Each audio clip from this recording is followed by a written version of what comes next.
नमस्कार दोस्तों, मैं नीरज श्रीवास्तव। आप सभी लोग देख रहे हैं नियो मीडिया। 7 राज्यों में 13 सीटों के इलेक्शन का यानी उपचुनाव का रिजल्ट आता है। अगर देखा जाए तो 2024 के इलेक्शन के रिजल्ट आने के सिर्फ 1 महीने बाद 13 सीटों पर 7 बड़े राज्यों में उपचुनाव होता और बीजेपी बुरी तरीके से हार जाती। अगर ये कहा जाए कि एनडीए गठबंधन बुरी तरीके से हार जाता है, जो केंद्र में आज सत्ता में बैठा है, जिसकी दुहाई मोदी जी पिछले 1 महीने से दे रहे हैं कि ना हम हारे थे ना हम हारे हैं, उसके बाद भी एनडीए गठबंधन इन 13 सीटों में से मात्र 2 सीटों पर जीतता है और 11 सीटों पर इंडिया गठबंधन जीत जाती। आइए जरा सिलसिलेवार तरीके से समझते हैं कि हर स्टेट में क्या रहा। सबसे पहले बात करते हैं उत्तराखंड की। आप सोच रहे होंगे कि मैं उत्तराखंड ही सबसे पहले क्यों ले रहा हूं, क्योंकि ये देवभूमि है। जिस मुद्दे पर एनडीए गठबंधन यानी कि बीजेपी आज तक लड़ता रह रहा है वो है हिंदुत्व या भगवान। यहां पर 2 सीटों पर इलेक्शन होता है और इलेक्शन के टाइम पर अगर हम देखें कि मंगलौर की एक सीट ऐसी थी जिसपे कि मुस्लिम कैंडिडेट है और वो मुस्लिम कैंडिडेट 500 वोटों से लगभग जीत जाता है। और लेकिन जिस समय यहां वोट पड़ रहे थे उस समय अगर आप देखेंगे तो मंगलौर सीट में अल्पसंख्यक वर्ग को वोट देने से भी लोग मना कर दे रहे थे। लोग उनको धक्का देकर पोलिंग बूथ से भगा रहे थे। आज बद्रीनाथ में भी इंडिया गठबंधन यानी कि कांग्रेस की जीत हो जाती। आज से ठीक 1 महीने पहले जब 4 जून को इलेक्शन आता है तो उस समय अयोध्या से इंडिया गठबंधन का आदमी जीत जाता है। अब बद्रीनाथ से इंडिया गठबंधन यानी कि कांग्रेस जीत जाती। क्या कहना चाह रही है आज की डेट में आम जनता, भारत देश की जनता?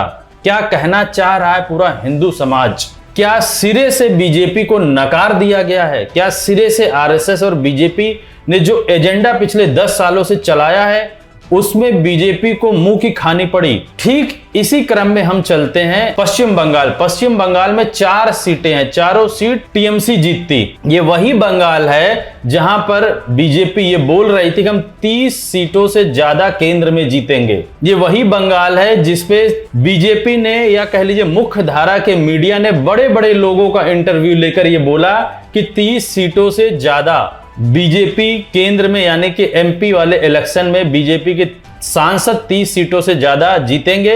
और याद हो प्रशांत किशोर जैसे आदमी ने भी बोला, जो आज की डेट में बीजेपी की बी पार्टी बनकर खड़ी है।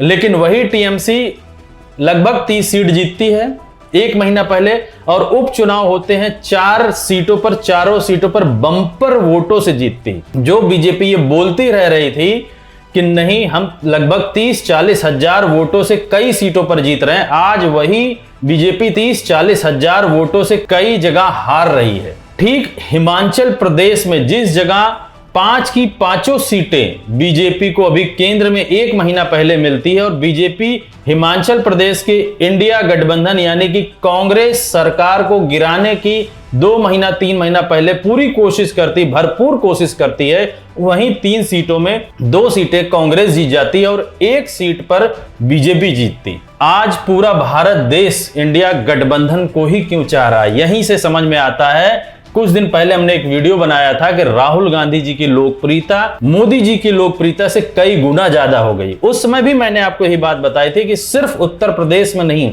हिंदी हार्टलैंड के अगर 2 स्टेट को छोड़ दीजिए, एक गुजरात और एक मध्य प्रदेश, तो पूरे देश में जितने भी स्टेट्स हैं उन हर स्टेट्स में राहुल गांधी की लोकप्रियता मोदी जी से कई गुना ज्यादा और लोग राहुल गांधी को एज ए पीएम कैंडिडेट देखना पसंद करते हैं, लेकिन मोदी जी को नहीं। ये रिजल्ट यही बताते हैं। आप हिमाचल प्रदेश का अगर आप रिजल्ट देखें, उत्तराखंड का रिजल्ट देखें तो पूरी की पूरी सीट 1 महीना पहले बीजेपी जीतती है। लेकिन अगर आप सोचिए वो जीती क्यों थी? वो जीती इसलिए थी कि मुख्य धारा का मीडिया, बड़े बड़े जो वरिष्ठ पत्रकार से सारे लोग बोल रहे थे कि बीजेपी जीत रही है, लगभग 400 सीट पा रही है। इसी में जनता का एक भ्रम हो जाता है और जनता ने अपनी तरफ से बीजेपी को वोट करना शुरू कर दिया और बहुत सारे इंस्टीट्यूशंस बीजेपी के साथ होने के साथ साथ वो वहां पे पूरी की पूरी सीटें जीतती है। लेकिन जैसे 4 जून का रिजल्ट आता है वैसे देश को समझ में आ जाता है, इन स्टेट्स को भी समझ में आ जाता है कि हमसे बड़ी गलती हो गई, यानी कि जो वोटर्स थे उनको समझ में आ जाता है कि हमसे बड़ी गलती हो गई। इसीलिए उपचुनाव में देखिए कि दोनों सीट उत्तराखंड में जीतती है कांग्रेस और 3 सीटों में से 2 सीटों पर हिमाचल प्रदेश में जीतती है कांग्रेस। और यहीं से वो चीज समझ में आना शुरू हो जाती है कि as a PM candidate Rahul Gandhi की लोकप्रियता मोदी जी से कई गुना आगे चल रही है और कंटिन्यूअस चल रही है, यानी कि लगातार बढ़ते हुए क्रम में आपको दिखेगी, घटते हुए क्रम में नहीं दिखेगी। और राहुल गांधी जी जो बात बोलते हैं वही चीज आज आम जनता तक पहुंच रही है। एक समय था बहुत पहले लोग बोला करते कि राहुल गांधी जी जो बोलते हैं आम जनता से वो कनेक्ट नहीं हो पाते, मोदी जी जो बोलते हैं वो आम जनता से बहुत अच्छा कनेक्ट कर लेते हैं। लेकिन आज राहुल गांधी जी बहुत अच्छे से कनेक्ट कर रहे हैं और मोदी जी कहीं ना कहीं पीछे हटते जा रहे हैं। यानी कि कहीं ना कहीं ये आने वाले जो 3 बड़े स्टेट्स के इलेक्शन होने जा रहे हैं, महाराष्ट्र, हरियाणा और झारखंड, इस उपचुनाव का असर आने वाले उपचुनाव उत्तर प्रदेश और इन 3 स्टेट्स में होने वाले इलेक्शंस पे बहुत पड़ेगा। अब बात आती है एक बड़े स्टेट की, उसका नाम है बिहार। आज बिहार में ये जो जेडीयू हारती है लगभग 4-5 हजार वोटों से एक निर्दल प्रत्याशी से, वो निर्दल प्रत्याशी नहीं है, वो इंडिया गठबंधन का ही प्रत्याशी है।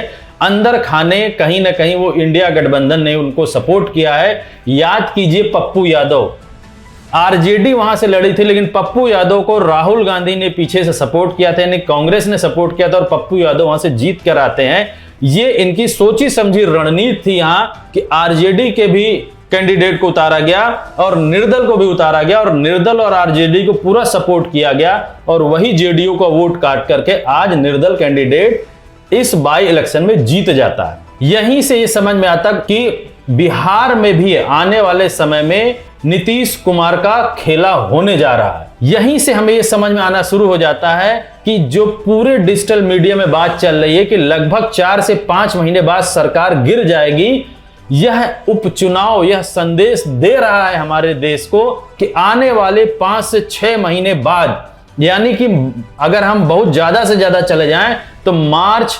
2025 तक ये सरकार चलेगी। उसके बाद इस सरकार के गिरने की संभावना पूरी है और इंडिया गठबंधन की संभावना फिर से, यानी कि राहुल गांधी के पीएम बनने की संभावना बहुत प्रबल है। हमारी निगाहें, हमारे पूरी टीम की निगाहें आने वाले उपचुनाव, आने वाले स्टेट इलेक्शंस में बनी रहेंगी। मैं अपने सारे दर्शकों से बोलता हूं कि ज्यादा से ज्यादा सब्सक्राइब करें, चैनल को शेयर करें। बहुत बहुत धन्यवाद।